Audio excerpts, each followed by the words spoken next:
دنیا کی تاریخ میں بہت سے پراسرار لوگوں کا ذکر ملتا ہے جو اپنی پراسراریت کی وجہ سے پوری دنیا میں مقبول ہو گئے۔ انہی پراسرار لوگوں میں سے ایک نام ہے گرین چلڈرن آف والپٹ۔ 12ویں صدی عیسوی میں دو عجیب و غریب بچوں کا تذکرہ ملتا ہے جن کا رنگ حیرت انگیز طور پر درخت کے پتوں کی طرح سبز تھا۔ یہ اس وقت کی بات ہے جب کنگ اسٹیفن کا دور حکومت تھا جو کہ 1135 تک 1154 تک رہا۔ انگلینڈ کے علاقے سفولک کے گاؤں والپٹ میں فصلوں کی کٹائی کے وقت دو عجیب و غریب بہن بھائی گاؤں والوں کو ایک بھیڑیوں کے گڑھے سے ملے۔ یہ عجیب و غریب زبان بولتے تھے اور پرندوں کی غذا یعنی دانا وغیرہ کھاتے تھے۔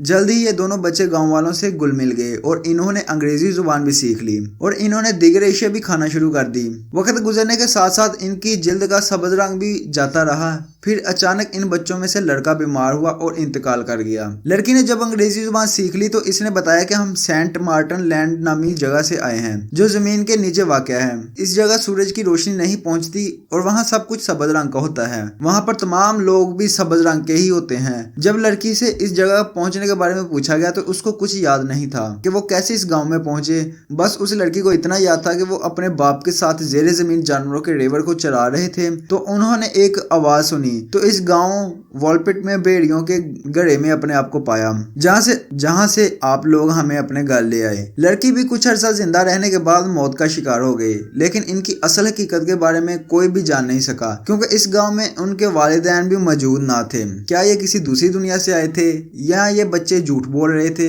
اس سوال کا جواب ان کی موت کے ساتھ ہی گم ہو گیا اور آج تک یہ سب کچھ ایک راز ہی ہے۔ ان بچوں کا تذکرہ تاریخ دان ولیم آف نیو برگ نے اپنی کتاب ریرم اینگلیکیرم یعنی ہسٹری آف انگلش افیئرز میں 1199 میں کیا ہے۔ اسی طرح ایک اور تاریخ دان رالف آف کینگلیشل نے 1220 میں اپنی کتاب کرونیکم اینگلیکیرم میں ان بچوں کا تذکرہ کیا ہے۔ اس کہانی کو کچھ شاعر نے اپنی نظموں میں بھی لکھا ہے۔ 1934 میں ایک ناول بھی ان بچوں پر لکھا جا چکا ہے جس کا نام تھا گرین چائلڈ۔ اس کے علاوہ بھی کچھ رائٹر نے اس کہانی کو اپنے انداز میں لکھا ہے۔ میرا خیال ہے کہ اس کہانی میں بہت سی ایسی باتیں شامل ہو گئی ہیں جن کا حقیقت سے کوئی تعلق نہیں تھا، جیسے ہماری لوک داستانوں میں بہت سی ایسی باتیں شامل ہیں جن کا حقیقت سے دور دور تک کوئی واسطہ نہیں، جن میں ہی رانجھا، سسی پنو، لیلا مجنو، سونی ماہیوا، نوری جام تماچی وغیرہ شامل ہیں۔ بہرحال ان کی اصل حقیقت اور ان کا یہ کہنا کہ وہ کسی دوسری دنیا سے آئے ہیں اور ان کا رنگ اتنا سبز کیوں تھا آج تک ایک مسٹری ہے۔ تو آج کے لیے بس اتنا ہی۔ امید ہے آپ کو میری یہ ویڈیو اچھی لگی ہوگی۔ اگر اچھی لگی ہو تو میرے چینل کو سبسکرائب اور ویڈیو کو لائک ضرور کریں۔